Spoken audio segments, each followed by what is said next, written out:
안녕하세요. 요즘 혹시 머릿속에 계속 맴도는 질문 하나 있지 않으신가요? 바로, AI 때문에 내 일자리가 없어지면 어떡하지? 하는 그런 불안감이요. 오늘 이 시간에 그 질문에 대한 아주 새로운 관점을 한번 제시해 보려고 합니다. 그쵸. 어딜 가나 다들 똑같은 얘기를 하는 것 같아요. 미디어는 물론이고, 친구들하고 얘기할 때도 꼭 빠지지 않고 등장하는 주제가 하나 있죠. 네, 바로 이거죠. AI가 결국 내 직업을 뺏을 거야. 이 말이요. 솔직히, 여러분도 한 번쯤은 이런 걱정 다 해보셨잖아요? 그런데 말이죠. 정말 그게 다일까요? 우리가 맨날 듣는 이 익숙한 두려움 너머에 어쩌면 우리가 놓치고 있는 더 중요한 진실이 숨어 있는 건 아닐까요? 좋습니다. 그럼 한번 제대로 파고 들어가 보죠. 먼저 역사부터 한번 쭉 훑어볼게요. 역사를 보면요, 기술이라는 게 언제나 인간의 능력을 그냥 없애버린 게 아니었어요. 오히려 그 형태를 바꾸어 왔다는 걸 알 수 있습니다. 자, 이걸 한번 보세요. 정말 흥미롭지 않나요? AI가 무슨 종말의 기술처럼 끝이 아니라 인류가 계속 해왔던 능력 확장의 그 다음 단계라는 거예요. 생각해보면 증기기관이 우리 근육을 대신했고 컴퓨터가 지루한 반복 작업을 대신했잖아요. 그런 것처럼 AI는 이제 우리의 생각하는 방식을 확장시켜주는 도구인 거죠. 철학자 마르틴 하이데거가 이런 말을 했어요. 기술은 세계를 드러내는 하나의 방식이다. 이게 무슨 말이냐면요. AI 같은 도구가 우리를 그냥 대체하는 게 아니라는 거예요. 대신에 우리가 세상을 보고 또 그 세상 속에서 살아가는 방식 자체를 아예 근본적으로 바꿔버린다는 뜻입니다. 그러니까 진짜 중요한 포인트는 제거가 아니에요. 바로 변화, 그리고 적응인 거죠. AI는 우리 직업을 없애는 게 아니라 우리가 일하는 방식 자체를 완전히 새로 뜯어고치고 있는 겁니다. 자, 그럼 이 변화의 흐름 속에서 우리가 마주한 진짜 도전은 뭘까요? 이건 절대 기계랑 싸우는 게 아닙니다. 바로 이겁니다.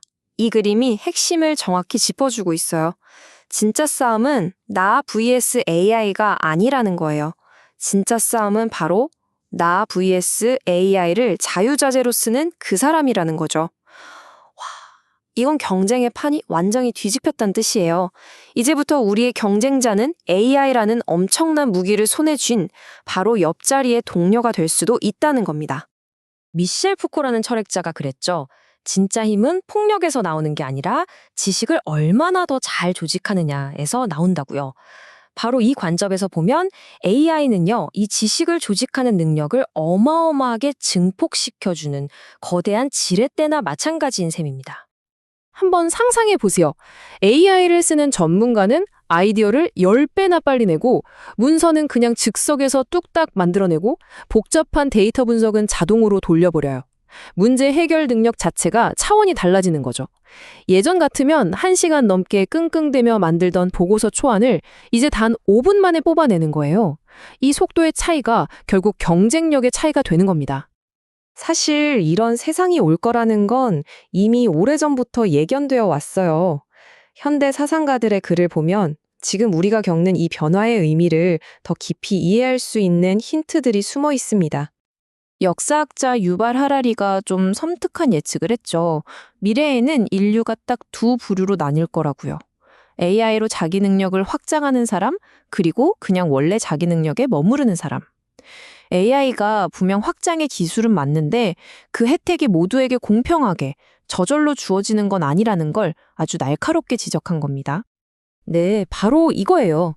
확장의 열매는 가만히 있는 사람한테 떨어지는 게 아니라는 거죠. 끊임없이 배우고 직접 써보고 실패하더라도 계속 실험하는 사람만이 그 열매를 맛볼 수 있다는 겁니다. 핵심은 적극적인 참여예요. 이걸 꼭 기억해야 합니다. 자, 그럼 어떻게 해야 그 AI를 쓰는 사람이 될 수 있을까요? 그 첫걸음은요, 바로 우리의 생각하는 방식, 그 틀 자체를 바꾸는 데서 시작합니다. 이 세 가지 단계가 AI를 그냥 신기한 장난감이 아니라 진짜 내 능력을 폭발적으로 늘려주는 증폭기로 만들어줄 겁니다. 첫 번째는 재해석이에요. AI한테 무작정 뭘 물어보기 전에 문제의 본질이 뭔지 스스로 파헤쳐 보는 거죠. 두 번째는 재구성. 내일을 AI가 착착 처리하기 좋게 잘게 쪼개고 순서를 다시 짜보는 거예요. 그리고 마지막은 재연결. 지식, 사람, 다른 도구들을 AI를 중심으로 새롭게 연결해서 와, 이런 것도 가능하네? 싶은 새로운 결과를 만들어내는 겁니다. 자, 이제 머리로 이해하는 건 충분히 했고요. 직접 몸으로 부딪혀볼 시간입니다. 거창한 거 말고요. 오늘 당장 시작할 수 있는 아주 간단한 행동 3가지를 알려드릴게요. AI를 내 몸의 일부처럼 만드는 아주 구체적인 방법이에요. 첫째, 매일 딱 10분만 투자해서 내가 실제로 겪는 문제 하나를 AI로 풀어보는 거예요. 둘째, 어떤 프로젝트를 하든 AI한테 역할을 주는 겁니다. 너는 이번 프로젝트의 리서처야. 너는 내 글의 편집자야. 이런 식으로요. 그리고 마지막으로 가장 중요한 건데요. 스스로에게 계속 질문하는 겁니다. 나는 대체 어떤 문제를 해결하는 사람이지?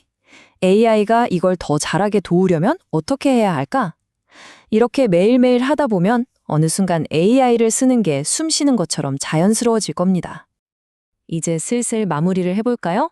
우리가 진짜 주목해야 할 속도는요, 기술이 발전하는 속도가 아니에요. 바로 그 기술과 함께 무섭게 성장하는 사람들의 속도입니다. AI가 두렵다는 건 사실 그 사람들한테 뒤처질까봐 두렵다는 말과 같은 거죠. 맞습니다. 우리는 사라지고 대체될 존재가 아니에요. 우리는 얼마든지 더 확장될 수 있는 존재입니다. 중요한 건 이걸 위기가 아니라 진화의 기회로 보는 그 관점의 전환입니다. 오늘 이야기의 결론이자 가장 중요한 한 문장입니다. 꼭 기억하세요. 여러분의 미래를 결정하는 건 AI가 아닙니다. 바로 그 AI를 손에 쥐고 휘두르는 사람, 바로 당신입니다.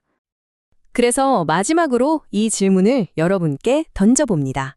이제 여러분 각자의 미래와 잠재력에 대해 깊이 고민해 볼 시간이에요. 자, 당신은 어떤 존재로 확장되어 가시겠습니까?